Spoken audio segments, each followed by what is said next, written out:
Hey homies, this is Sarah. And this is Ashley. And it's my birthday! And it's Hometown Homicide. Yay!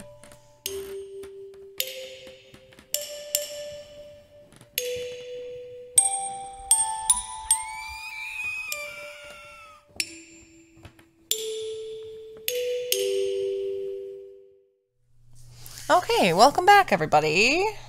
I hope everyone's having a great week or had a great week because I forgot this will be Monday.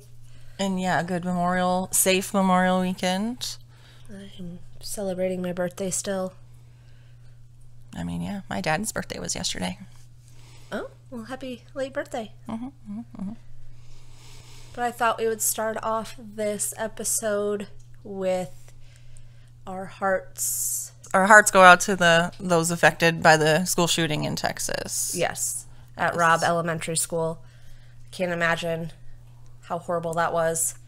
I just wish something would change. No 10-year-old should have to go to school scared. Nope.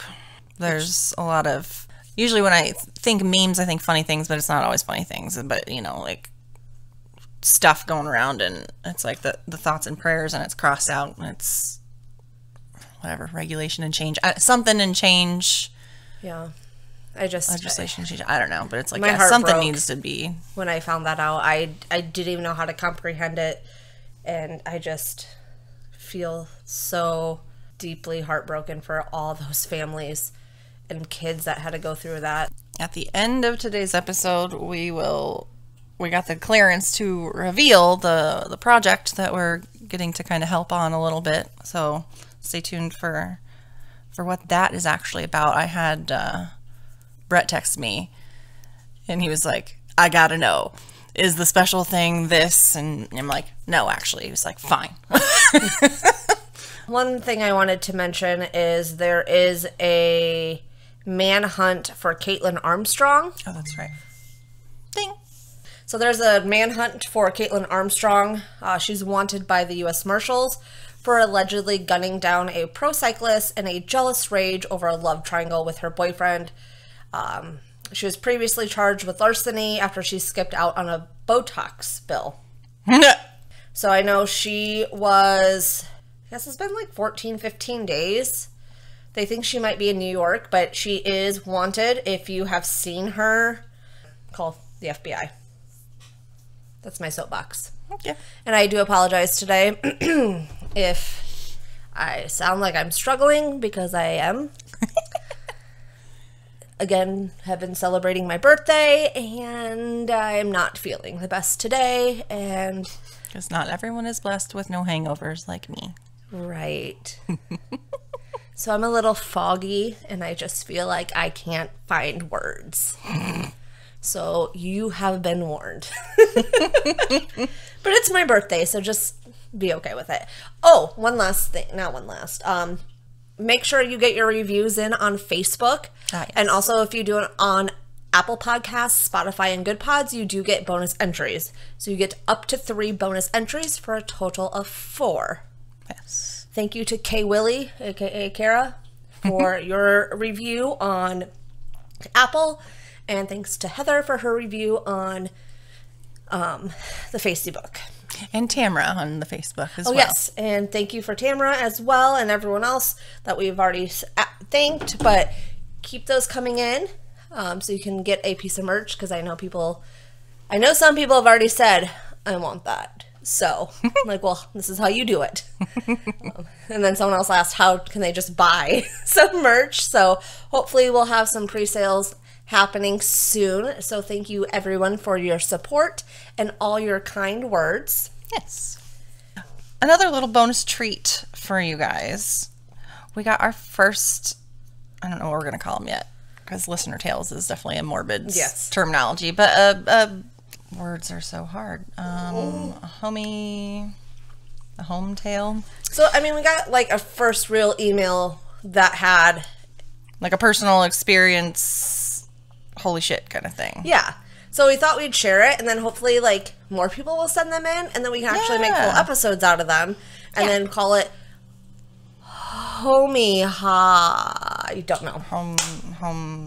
Home style bakes. I know that's a food thing. We'll figure it out. Yeah, if you have something. suggestions what we should call it, Very true. Suggestions. let us know. Email Send us. them over. First, her email was, "Hello, ladies. I have to say how freaking excited I was to hear my name mentioned today," which was last week when I said shout out to Marsh, a special derp for Marsh. "This made my day." And she said, "You ladies are amazing, and I enjoy listening to y'all. You know how to make a girl feel like she's right there with you. Anywho, I just thought I would share with you my true crime story. Attached are the newspaper screenshots from the case and also cat pictures," which we appreciated, obviously. And Cute cats. And Very cute cats. Yes. And she was like, "Bye, Marsh." So, and she attached it in a PDF, if you will. Now I know what that. The one about when I dated an axe murderer. "Hey, homies, it's Marsh from Texas here. Let's get all the mushy-gushy stuff out of the way. New fan here. Hello. Y'all are amazing and wonderful and funny as hell. Y'all make my drive home less horrible." Yay. Glad to hear it. Right. Love it.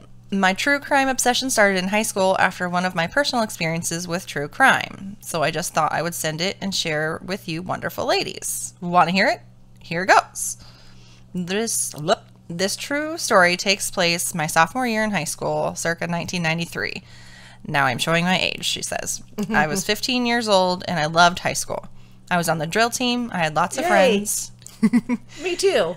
"And unfortunately had fallen madly in love," yeah, it sounds stupid now, she says, "with a guy named Richard." Dick. I said that. She didn't say that. "He was older, a bad boy, but also a cheerleader and in ROTC. Weird, but whatever." Again, she says that, not me. "I knew he skipped class. I knew he smoked cigarettes and ran with not the best people. But he was popular. Now, as I type, this seems as if he led a double life.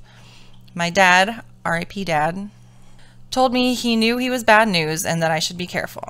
I should have listened to him. Everything seemed like a normal high school relationship. It was my first real boyfriend. So I guess I really didn't know the difference between a bad one and a normal one. We skipped school once, and I went to his house. This was the first time I had ever been to his house. I had never met any of his family. He had already met all of my family. I don't know why I didn't think that to be strange for him to hide me from his family. Well, at his house, he didn't let me see his room. I thought it was strange, but I just brushed it off. Maybe it was messy, maybe he was embarrassed. I never really thought about that day until a few years later. Towards the end of our, quote, relationship, he was beginning to be really jealous. He had to walk me to every class. Yeah, that's not good. Oh, not good. Red flag. Red flag. I couldn't talk to any of my guy friends. Shoot, he didn't even like my girlfriends. Yikes. So many red flags that I didn't see. So she even called herself out, you know. We've all been there. I've been there. Same. More than I should have. Things got so bad that I tried to break up with him. He told me, "If I can't have you, no one can." I was in tears. I was beyond terrified. I talked to my dad. I told him that I wanted to move schools. I don't even remember the excuse I gave him. He knew something wasn't right. I was involved in dance team. Hell yeah, dance team. Yeah. I had friends. I was that girl, the popular one, but I was not a mean girl. My dad eventually got the truth. I was scared of Richard. So scared I was willing to leave high school. My dad said, "I'll take care of it." And that he did. He disappeared until July 1995. I was just done with my freshman year college and back home for the summer. Watching the nightly news watching the nightly news one night, I hear a name that is so familiar. 4 young men were in custody Monday in connection with the abduction, rape, and attempted execution of a 19-year-old Pasadena woman. They asked for a ride last week. Richard Lee Nieves, I'm not sure if that's how you say it, but he's a dick, so who cares, 21, and 3 other males have been charged with aggravated sexual assault and aggravated robbery. She was found bound in an open field. She had been shot in the back of the head and appeared to have been raped. Oh. A few days later, she died from the gunshot, and the charges were upgraded to capital murder. Texas, yeah. I got a phone call from the DA asking all sorts of questions about my relationship with Richard. Not sure how they got my number. It was a private phone line. I ended up having to be a character witness to the prosecution. I was picked up from my house in an unmarked police car and taken to the courthouse each day. I wasn't allowed to talk to anyone. I was even escorted to the bathroom. And that wasn't the worst of it. While on stand, I saw crime photos of what they did to this poor girl. And I keep thinking, this could have been me. He had the potential to rape and kill all this time. This poor girl. I attached the newspaper clippings I found online. There isn't much about it online. If you Google his name, it just shows his prison information. I live in Houston, and unfortunately, murder by gunshots sadly happened too often. Mm-hmm. He ended up with life in prison, eligible for parole July 6th of 2035. Hopefully he doesn't get out, because then I will be afraid. Yeah, especially since you testified. Yeah, no shit. This was the guy that I had dated. This was the guy that I was so afraid of. I should have left that relationship long before he started threatening me. But I was young and stupid. We had dated for a year. We've all been young and stupid. It's okay. This is why I have issues with my 17-year-old daughter dating. I have issues with her leaving the house. She says because I am so obsessed with true crime, she will never have a social life, and I tell her she isn't missing much. People suck most of the time. You got that valid. Right. Anyway, that is my story of how I pretty much dated an axe murderer. Have a awesome. Wonderful day, Marsh. And then, not awesome that you almost dated an axe. Right, yeah, no. But thank you so much for sharing that awesome story. Sure. Oh, Which struggle bus. probably at that time of that happening, there's probably not much found online, but I bet there is on newspapers.com. As we have a subscription to that, I might just look into it a little bit more. Yeah. So, but yes, thank you, Marsh, for sharing that story, and we're glad that you're still around to tell it. Yes, thank you, and thank you for listening, and I'm glad that we make your drive less boring. Yeah.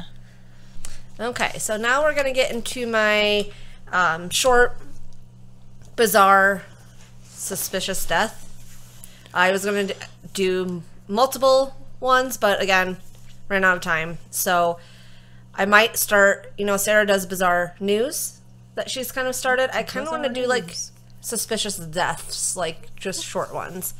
So this is Mary Reeser. She was born March 8th, 1884 in Columbia, Pennsylvania. I don't know what her maiden name was. There wasn't much about her previous, but she married Dr. Reese, and they had one child, Richard, as well, and he also became a doctor. So you get two Dr. Richard Reeses. So he was born in 1910 or 1911. After Mary's husband died, she ended up moving to St. Petersburg, Florida, where she could be closer to her now adult son and his family.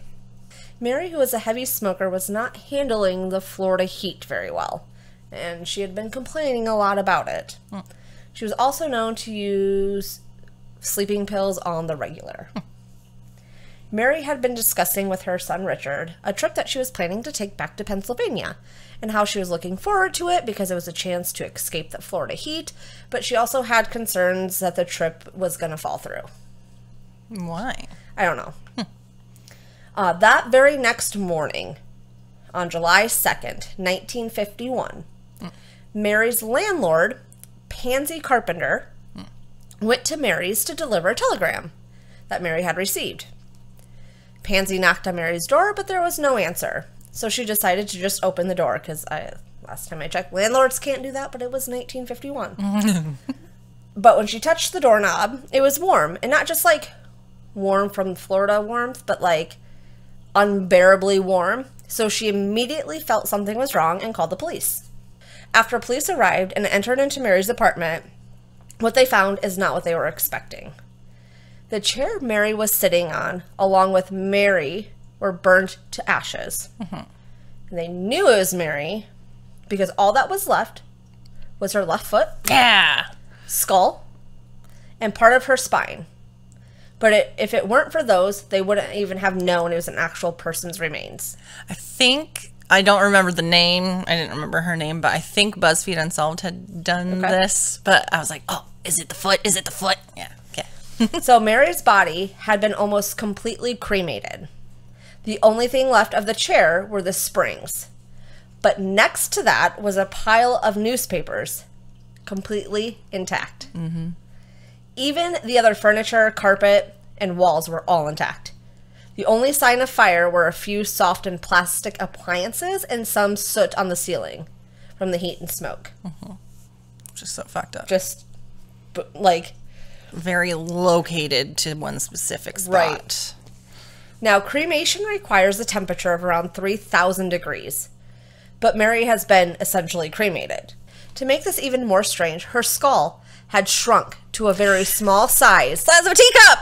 But under extreme heat, the skull would have enlarged, maybe even exploded. It would not shrink. It is the same chick. This, of course, complicated the investigation, which led the St. Petersburg police to admit their defeat only after 5 days.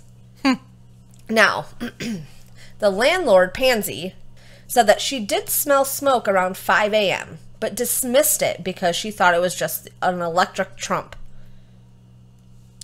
Oh, what? Trump. Sure. I don't know if it was supposed to be pump, but I read Trump. I was like... Interesting. Anyways, and that, which usually gave her trouble. Police were able to confirm that Mary's time of death was 4:30 a.m. because that is a time on the clock that stopped after the socket had melted. So that kind of adds up. So it's not like she could have been cremated and then brought back. You know what I mean? Right. Because I immediately thought of that as what could have happened. Mm-hmm. A month later, the police chief put the shoe that was on Mary's remaining foot, 6 small objects believed to be her teeth, part of the carpet, and glass shards found in the ashes in a box and sent it to the FBI with a note. We request any information or theories that could explain how a human body could be so destroyed and the fire contained to such a small area and so little damage done to the structure of the building and the furniture in the room, not even scorched or damaged by smoke. Weeks went by before the FBI declared this is a case of the Wick effect, an unfortunate combination between Mary's flammable nightgown, her cigarette, and the fact that she had taken sleeping pills. Once the body, and this is a quote from the FBI report, once the body starts to burn, there is enough fat and other inflammable substances to prevent varying amounts of destruction to take place. Sometimes this destruction by burning will proceed to a degree which results in almost complete combustion of the body. That's still wild, though. According to physical anthropologist Wilton Krogman's report, he said, I find it hard to believe that a human body, once ignited, will literally consume itself, burn itself out as does a candle wick, guttering in the last residual pool of melted wax. Just what did happen on the night of July 1st, 1951 in St. Petersburg, Florida. We may never know, though this case still haunts me. I cannot conceive of such complete cremation without more burning of the apartment itself. Yeah. I mean, valid. In fact, the apartment and everything in it should have been consumed. I regard it as most amazing thing I've ever seen. As I review it, the short hairs on my neck bristle with vague fear. Were I living in the Middle Ages, I'd mutter something about black magic. And that was published in 1961. I did a project on spontaneous human combustion in like 5th grade, and I don't remember jack shit about it. We had to pick, there was a variety of topics, and we all had to pick one, and like I didn't even want to do that topic because I was like, the fuck is that? I was however old, so I wasn't like, what the fuck is that? But I was like, I don't know what that is. I wanted something like alien abduction or whatever, but and back, you know, before the internet days of just Google Magic, it was like you couldn't find shit on it. Yeah. But That'd be hard. It was interesting, but sorry, I was just thinking about that. All good. So unfortunately, no more answers would come forward in the Mary Reeser case. The chief of police said in a statement, described it as the most unusual case that I've seen during my almost 25 years of police work in the city of St. Petersburg. I mean, that was in 1951. If he would see it today, he'd probably be like, what the fuck is happening here in Florida? I mean, I feel like the most bizarre shit does happen in Florida. I mean, yeah. But a few theories of what could have, how this could have happened to Mary Reeser. So number one is spontaneous human combustion, as Sarah was saying. The SHC, short for spontaneous human combustion, theory took hold almost immediately among the public and media. To this day, almost 70 years after Mary Reeser's death, the case is still described with this label in the headlines. So what is spontaneous combustion? Put simply, it's when an object ignites and burns without an external source of fire. So like in South Park, if they held in their farts, they would combust. We are so two very different people, because I went the whole like bale of hay route. If it's still a little bit damp and then it's like super super hot, it can like it can combust. I mean, that's just the last. I watched South Park, and that's what happened. They would combust if they held in their farts. That's such a South Park thing to fucking do. Jesus. So while Mary Reeser is the most widely known case of the inexplicable death by fire, other people have met similar fates. The mysterious circumstances of these cases and the failure of investigators to provide... Sorry, people are telling me happy birthday. I can't help it. It's my birthday. Failure of investigators to provide indisputable answers make it hard for people to shake off the image of a person abruptly going up in flames. But, like, that's kind of literally what I imagine, just right burning. Yeah. Aliens. The other theory is the Wick effect, which was just brought up. The Wick effect theory proposed by the FBI, a harrowing picture of Mary Reeser burning down like a candle. If she had been dead by, say, stroke or a heart attack, examples, or unconscious or incapacitated, sleeping pills, it's easy to imagine her lit cigarette falling and burning through her skin. Yeah. I mean, she was a heavy smoker, so she would have dropped it. The problem with this theory are that how did Mary's apartment, an entire building, sustain the heat required to cremate a human body? So how would it get over 3,000 degrees and not burn the entire building down? Yeah. And the other thing is how do they explain that shrunken skull? Yeah, that's weird. So... And why didn't it burn the rest of the foot? Right. And shoe. Yeah, what the fuck? So, that anthropologist also stated the head is not left complete. The head is not left complete in ordinary burning cases. Certainly it does not shrivel or reduce to a smaller size. In presence of heat sufficient to destroy a soft tissue, the skull would literally explode in many pieces. I have never known any exception to this rule. Yeah, that's wild. What? Aliens. So the other theory, of course, is murder. Over a decade after Mary Reeser's death, Krogman himself suggested an alternate theory. What if Mary was murdered and burned at a different location? But again, there was melted, like some of her appliances that were plastic were little melted, and they're on the ceiling, so I don't know how that... Because again, I thought this as well. According to him, the theoretical killer had access to crematorium equipment. After incinerating Mary Reeser, he transported her remains back to the apartment. The question marks in this theory are several. I have several as well. How do we explain the softened plastics? The warm doorknob. Ah, yes. Which made Pansy call the police. Why would they have kidnapped, killed, burned Mary with her chair? Like, they would have had to take her recliner or whatever it was, I'm assuming recliner, with. Probably. And that's going to be a little bit more suspicious. I mean, I don't believe this theory, but here's my thought on it. Like, maybe they fried her up, brought her back, then... Don't look at me like that! I'm just trying to process that right now. My brain is still pretty foggy today. I don't know if I am still burned from last night, but I digress. That's why. And then, like, localized burned some of the stuff in her apartment to make it look like it happened there. But how do you do that without setting the entire apartment on fire? I don't know, but it's... I'm just saying. Because, yeah, trying to bring a chair out and everything, that'd be a whole fucking issue. Also, and last, why would a murderer with access to a crematorium return the remains of his victim back to the home? Yeah, why not just shovel her outside? So it's been 70 years. Yeah. Oh. And her case still remains one of the biggest unsolved mysteries in modern history. It is crazy. Yeah. It makes no sense. That is bizarre.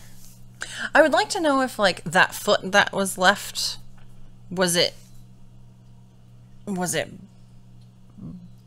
burned? Like, I mean, the foot wasn't burned, but, you know, like... The flesh? Yeah, was it charred on the end? It that didn't was, say. You know what I mean? Like, it did not say. It just said she had a remaining foot. Because obviously if it was, like, severed, as in cut, that would have been obvious. And they'd be like, whoa, that's an issue.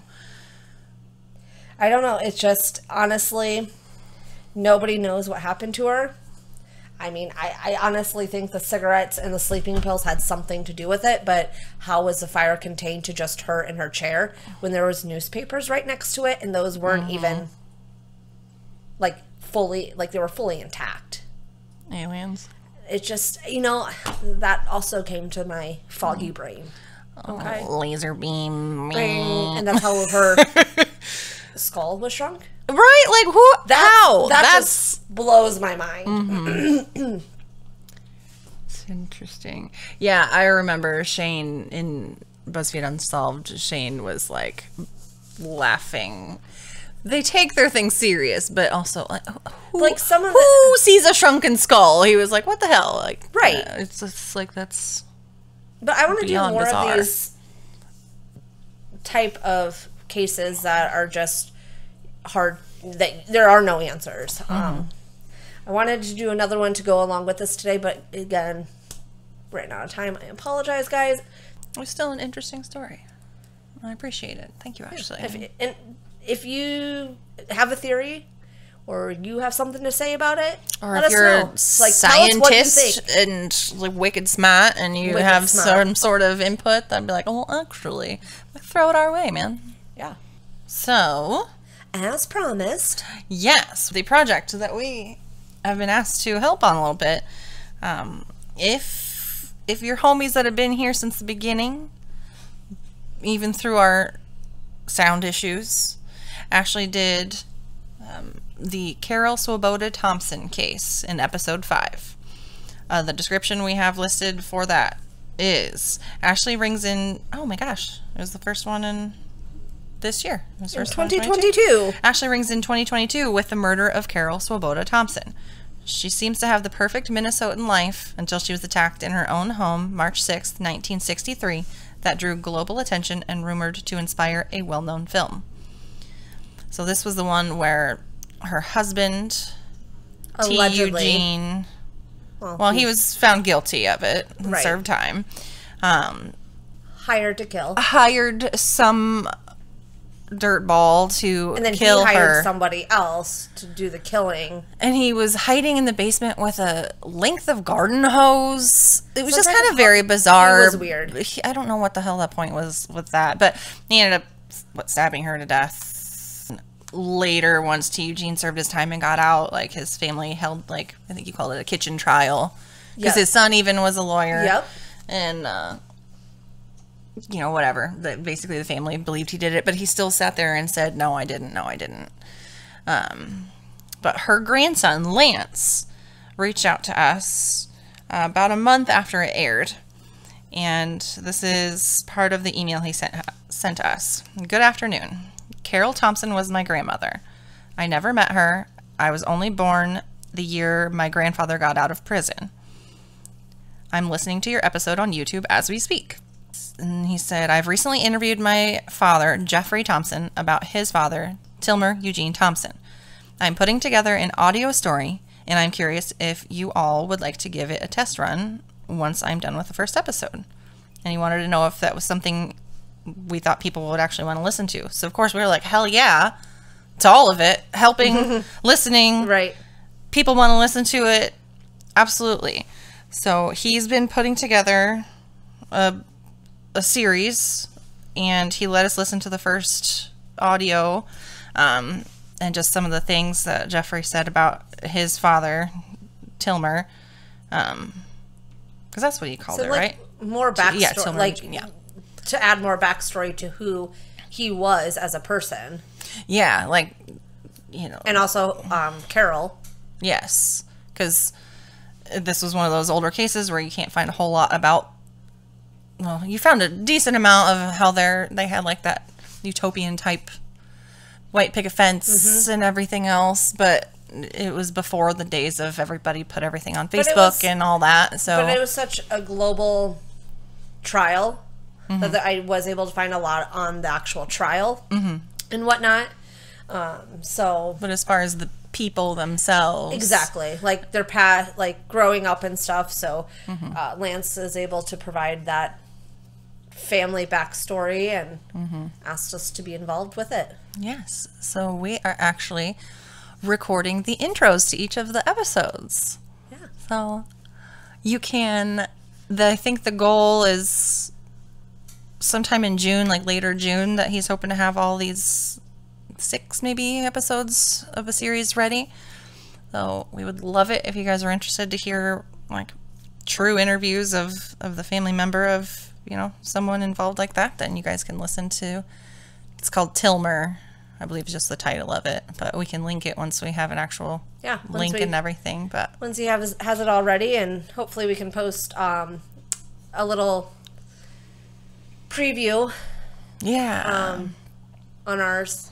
Yeah, we'll send some people his way, because these people should be heard about and remembered. And that was, like we said last week, part of our whole goal. So we would love it if you guys were interested and shared it. Yeah, I'm excited for that to happen. Yeah. Hope you guys keeping it safe out there. Yep. Don't drink and drive. Holiday weekend. Be careful. I Ubered last night. It was a long Uber, but I did it. Thank you for all the reviews. Please keep it up. Yep. Rate us, like us, love us, comment. Send us your stories, whether they be ghosties. We're interested in ghosty stuff too. I've got things that I want to share eventually. And true crime stuff. Yeah. Anything that you've experienced or whatnot. Yeah, and we may be having a special guest on one of our upcoming episodes. She has a YouTube channel, so I posted her before because she's hilarious. So that will be fun, because she's also going to turn that into a video for her YouTube of being part of a podcast. Yeah. So look for that. We got some exciting things coming up, trying to jam it all into our busy lives, but we're coming at you. Still coming at you with the lesser known stories of true crime stuff, murder, mayhem from the Americas. From the Americas. From the Americas. I'm still calling out those 5 states. Thank you very much, because our analytics have not changed in the last week, because I checked them.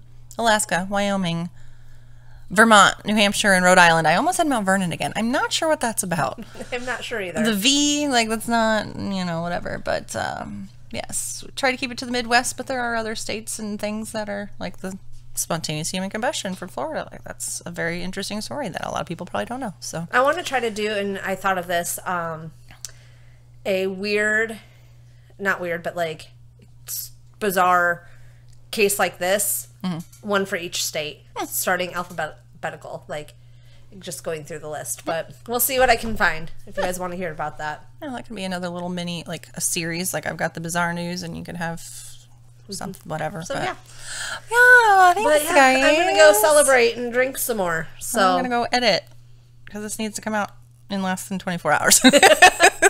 Sorry, Sarah. That's all right. I've had to do it to you too, so it is what it is. Yeah, but you edit. I don't. Oh yeah, that's all right. Remember, we want to tell stories to you and not about you, so stay safe. And this was Hometown Homicide, birthday edition.